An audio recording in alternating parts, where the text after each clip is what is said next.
আমার ছাদ বাগানে একটি বেশ সুন্দর পুঁই গাছ হয়েছে, তবে সেটা বস্তার মধ্যেই, এবং বিভিন্ন ধরনের জৈব খাবার প্রয়োগ করছি, তার ফলে তো এত বৃদ্ধি। তো আজকে কয়েকটা ডাল কেটে নেব। এর আগেও কয়েকবার নিয়েছি, দেখাতে পারিনি। আজকে ডালগুলো কেটে নিয়ে এর মধ্যে আবার কিছু নাইট্রোজেনযুক্ত খাবার প্রয়োগ করব। তো গাছটা কীরকম ছিল সেটা একটু দেখাচ্ছি প্রথম থেকে, তাহলে বুঝতে পারবেন যে কত সহজেই আমরা ছাদ বাগানে বা বাড়ির আনাচে কানাচে কোনো জায়গা থাকলে সেখানে টবের মধ্যে বা যে কোনো পাত্রের মধ্যে, বালতি হোক, কোনো গামলাই হোক, বস্তাই হোক, কয়েকটা পুঁইয়ের দানা বসিয়ে দিলে সেখান থেকে সুন্দর গাছ হয়। এবং রান্নাঘর থেকেই জৈব খাবারটা বেরিয়ে আসে, বিভিন্ন চাল ধোয়া জল, ডাল ধোয়া জল, মাছ ধোয়া জল, এবং সবজির খোসা ভেজানো জল, কলার খোসা ভেজানো জল, এগুলো যদি আমরা দিতে পারি তো পুঁই গাছ খুব ভালো হয়। আমিও সেভাবেই করছি এবং সেটাই দেখাচ্ছি আজকে। সাথে কয়েকটা ঢেঁড়স গাছও রয়েছে, সেগুলো তো জৈব খাবার প্রয়োগ করছি। এই যে চারাটা বস্তায় বসিয়েছিলাম, তো তো তার কয়েকদিন পর একটু খাবার প্রয়োগ করছি, এবং সেটা জৈব খাবারই। এটা একটা জৈব সার প্রয়োগ করছি, লিকুইড। তো গাছটা এত বড় হয়েছে, তার কয়েকদিন পর গাছটা এত বড় হয়েছে। তো আজকেও কিছু খাবার প্রয়োগ করব, এবং উপরের দিকে একটু কিচেন শুকনো কম্পোস্ট দিয়ে দিব। তো গাছটা বেয়ে যাচ্ছে, একটা মাচার ব্যবস্থা করে দেব। অনেক পাতা হয়েছে, পাতাগুলো বেশ ঘন। তো তার কয়েকদিন পর বৃষ্টির জল পাওয়াতে গাছটা বেশ বৃদ্ধি পাচ্ছে এবং কাণ্ডগুলো অনেক লম্বা হচ্ছে। তো এটা আজকে একটা মাচা দিয়ে দেবো এখানে। তো এর থেকে অনেক পাতা কেটে নেব আজকে, যেহেতু পাতাগুলো বেশ বড় বড় হয়েছে। এবং পুঁই গাছের কাণ্ডের পাতা বেশ রসালো এবং স্ফীত, এবং এর মধ্যে অনেক খাবার সঞ্চিত থাকে, জলও সঞ্চিত থাকে, তাই পাতাগুলো এরকম। তো আর গাছের নিচের দিকে, অর্থাৎ গোড়ার সাইড দিয়ে আমি আজকে একটু মাছের খাবার প্রয়োগ করব। মাছের মাথা আষ্টে টাষ্টে যা থাকে, অর্থাৎ মাছের ফেলে দেওয়া অংশগুলোই মাটির নিচের দিকে যদি আমরা দিয়ে দিতে পারি, সেখানে এটা পচে একদম ভালো উন্নত মানের একটা মিন সার তৈরি হয়। মাছ থেকে যে সারটা তৈরি হয় সেটা মিন সার। সেই সারটার মধ্যে রয়েছে প্রচুর পরিমাণে নাইট্রোজেন এবং phosphorus, calcium, carbon, magnesium, potash, আয়রনও রয়েছে, সোডিয়াম। তো এবং গাছ খুব চকচক করে এবং গাছের বৃদ্ধি খুব ভালো হয়। তো মাছের বিভিন্ন আষ্টে মাথা, নাড়ি ভুঁড়ি, এগুলো আমি ফেলে দিই না, সমস্ত গাছে আমি ব্যবহার করি। বিশেষ করে লতানো গাছগুলোতে বেশি করে ব্যবহার করি। তো এই পুঁই গাছেও আজকে একটু প্রয়োগ করব, আর যেন বৃদ্ধিটা আরও ভালো হয় তাই। আর রোগ পোকার আক্রমণটা খুব কম হয়, গাছ যদি ভালো থাকে তার রোগ পোকার আক্রমণ কম হয়। তো এই যে মাচাটা, এখানে একটা বাঁশ দিয়ে মাচা করে দিচ্ছি, কারণ পুঁই গাছ কখনো বেয়ে উপরের দিকে উঠতে পারে না। পুঁই গাছ অনুভূমিকভাবে শায়িত অবস্থায় থাকে, মাটিতে হলেও শায়িত অবস্থায় থাকে, এবং মাচার মধ্যেও তাকে শায়িত অবস্থায় রাখতে হয়, তাই বৃদ্ধিটা খুব ভালো হয়। আর এই তো হয়েছে মাছের খাবার যেটা নিয়ে এসেছি। ছোটো মাছের মাথা রয়েছে এটার মধ্যে, তো এই মাথাটা আমি দিয়ে দেবো, তো গর্ত করে নিচের দিকে দিয়ে দেবো। তারপরে দিয়ে দেবো কিছু গোবর সার। তো দুটোই হচ্ছে অত্যাধিক নাইট্রোজেনযুক্ত খাবার। মাছের মাথা আর নিয়েছি হাফ বালতি গোবর সার। এই মাছের মাথাটা এখানে দিয়ে দিব, কারণ এটার সমস্ত কিছু এটার মধ্যে রয়েছে। তো এগুলো ফেলে না দিয়ে আমরা পুঁই গাছে, কোনো লতানা গাছে ব্যবহার করলে গাছের বৃদ্ধি খুব ভালো হয়। তো একদম সাইড দিয়ে দিয়েছি যেন গাছের গোড়ার সঙ্গে লেগে না থাকে। প্লাস্টিকটা বের করে দেবো। এই যে মাছের মাথাটা দিয়েছি একদম সাইডে, এখানে যেহেতু আমি এখানে দিয়ে দিলাম, এটা একটু রয়েছে, এটা দিয়ে দিলাম। দিয়ে তারপর নিয়েছি হাফ বালতি গোবর সার। এই যে গোবর সার, এই গোবর সারটা পুরোটা এখানে ঢেলে দেবো, দিয়ে বস্তাটা ভরে দিয়ে দেবো। এই যে মাছের মাথাটা এভাবেই থাকবে, কয়েকদিনের মধ্যেই গাছটা প্রচণ্ড বৃদ্ধি পাবে। তারপর লিকুইড আয়রনযুক্ত খাবার রয়েছে আমার, সেটা দিয়ে দেবো। তো এটাকে দিয়ে নিই, তারপর দেখাচ্ছি। এখানে ঢেলে দেবো, পুরো খাবার দিয়ে দিয়েছি একদম, গোবর সার, একটু মাটি, আর নিচে মাছের খাবারটা দেওয়া আছে। প্রায় বস্তাটা ভরেই দিয়েছি, আর একটু ফাঁকা রেখেছি। তার পরবর্তীতে আবার খাবার প্রয়োগ করবো, জৈব সার প্রয়োগ করবো, আবার আমার বানানো জৈব সার প্রয়োগ করবো। আর এটা দিক দিয়ে তুলে দিচ্ছি।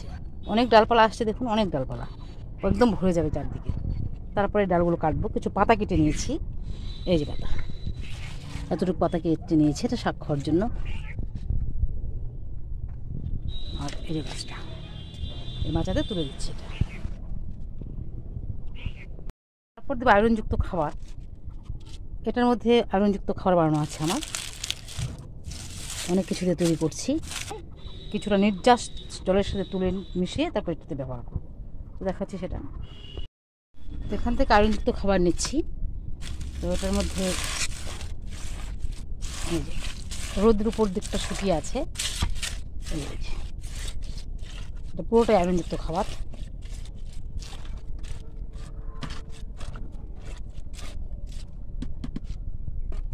এখান থেকে অল্প তুলে নেব,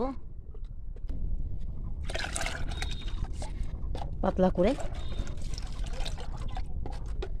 এটা গাছে ব্যবহার করবো, এই আয়রনযুক্ত খাবার। গাছ সবুজ সতেজ থাকবে এবং পুঁই পাতা এবং ডাঁটার যে টেস্ট সেটাও বেড়ে যাবে। আয়রনে ডোগাগুলো পুষ্ট হবে এবং পাতাগুলো আয়তন অনেক বাড়বে আর টেস্টও বাড়বে ডাঁটাগুলোর, তাই দিয়ে দিচ্ছি। আর কয়েকদিন পর এই হয়েছে পুঁই গাছটা। বিভিন্ন খাবার, জৈব খাবার প্রয়োগ করার পর গাছটা এই অবস্থা হয়েছে। অনেক ডালপালা আসছে, একদম একটু উপরের দিকে উঠিয়ে দিয়েছি, এদিকে বেয়ে যাচ্ছে। দু একটা ডাল কেটেও নিয়েছিলাম কয়েকদিন আগে, আজকেও কয়েকটা কেটে দেবো। কেটে দিয়ে এটার মধ্যে আমি আবার মাছের খাবার প্রয়োগ করব, অর্থাৎ প্রাণীজ নাইট্রোজেন যেটা, সেটা। তো একটা পাতার মধ্যে কিন্তু কোনো দাগ নেই, কোনো স্পট নেই, দেখুন কত সুন্দর। পুয়ের পাতার মধ্যে অনেক সময় কালো কালচে কালচে ছোপ ছোপ হয়, মানে খয়েরি খয়েরি যে কালার থাকে, এটা হচ্ছে আয়রনের অভাবে হয়। তো আজকেও এটার মধ্যে কিছু একটা খাবার দিয়েছি, সেটা হচ্ছে মাছের খাবার এবং একটা। তো যখন প্রচণ্ড গরম পড়েছিল, রোদের তাপদাহ থেকে রক্ষা করার জন্য গাছটাকে আমি মালচিং করে দিয়েছিলাম ভাতের ফ্যান দিয়ে, শুকনো একটা খাবার তৈরি করে, কিচেন ওয়েস্টের, যেটা তাপটা গাছের গোড়ায় না লাগে তার জন্য। তো আজকে একটু ফাঁকা করে দেবো, দিয়ে এখানে একটা মাছের খাবার তৈরি করবো। চিংড়ি মাছের আস্তে আর রয়েছে বড় মাছের আস্তে। তো এগুলো আমি ফেলে দিই না, এগুলো আমি গাছে খাবার হিসেবে ব্যবহার করি। গাছের ইমিউনিটি সিস্টেমটা খুব ভালো থাকে। দিয়ে দিচ্ছি এই মাছের আস্তেটা অনেকটাই রয়েছে এখানে, চিংড়ি মাছের খাবারটা। এটা ঢেলে নিচ্ছি একটু। কোনো পাত্র আনিনি আমি, এই বেলচাটা আমার গাছের গোড়ায় মাটি দিই, যেটার মধ্যে একটু ঢেলে নিয়েছি, এতটুকু আছে। আর এই হচ্ছে বড় মাছের আস্তে, দুটোই আমি দিয়ে দিব। তো এখান থেকে অল্প পরিমাণ দেবো, তারপর লিকুইড খাওয়া প্রয়োগ করবো। আর এখানে গর্ত করে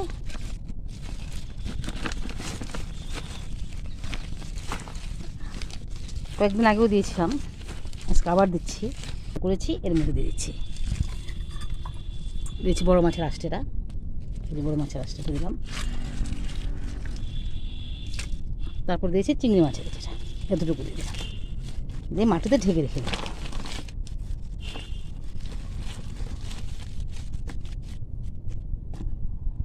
একটা বস্তার মধ্যে করা খাবার দিতে দিতে বস্তার একদম ভরে যাচ্ছে। তো আজকে যত আমরা নাইট্রোজেন যুক্ত খাবার দেবো, তত গাছের বৃদ্ধি ভালো হবে, পাতা সবুজ সতেজ হবে এবং ডগাও অনেক বাড়বে। এখান থেকে কিছু ডগাও আমি কেটে নেবো আবার আজকে। তারপর কতগুলো ডগা কেটে নিচ্ছি, যত আমি ডগা কাটবো তত ডগা হবে আরও। যেটা কেটে নিচ্ছি, এটা কাটছি, এটাও কেটে নিচ্ছি।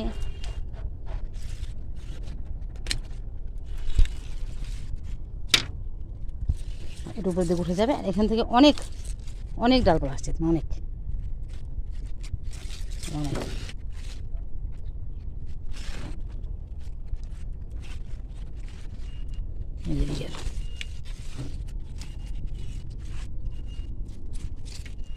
এটাও কেটে নিই।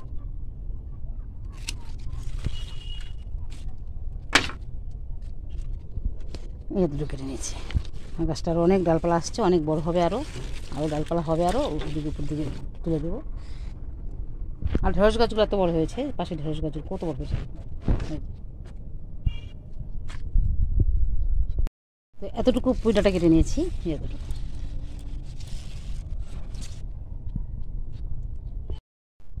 এই হচ্ছে একটা শিম গাছ, ফুল আসছে বর্ষাকালে। এই গাছটা প্লেটের মধ্যে করা। তো এই শিম গাছের এখানে একটু গর্ত করে তুলে খড় দিয়েছিলাম, এটা পরে ঢেলে দেবো। এখানে একটু গর্ত করে এই মাছের আঁশটাতে দিয়ে দেবো পুরোটা। সব ধরনের গাছই ব্যবহার করি আমি, এখানে দিয়েছি একটু।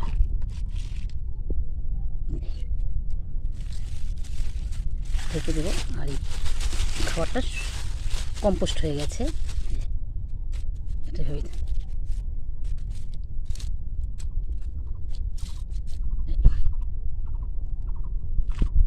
কত ফুল আসছে, এদিকে ফুল আছে, আর ওদিকে অনেক আছে। একটু পরিমাণ রয়ে গেছে। এটা আমি একটা বিনস গাছ করেছিলাম, এটাকে মনে করেছিলাম বরবটি গাছ, কিন্তু সেই হিসাবে বীজটা বসিয়েছিলাম, কিন্তু এখন দেখি বিনসের গাছ। এটা যে ভালোই হচ্ছে গাছগুলো। এর গোড়াতেও আমি বাকি খাবারটা দিয়ে দেবো। এদিকে গর্ত করছি,